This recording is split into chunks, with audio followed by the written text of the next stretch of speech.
లోకంలో వేల రోజులు గడిపే కంటే దేవుని సన్నిధిలో ఒక్క నిమిషం గడిపినా అది ఎంతో ప్రశాంతతనిస్తుంది.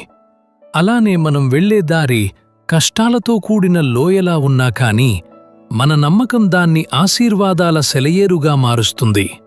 యథార్థంగా జీవించేవారికి ఏ మేలు కూడా తక్కువ కాదు. మనం బలహీనపడిన ప్రతి నిమిషం ఆయన మనకు కొత్త బలాన్ని ఇస్తాడు.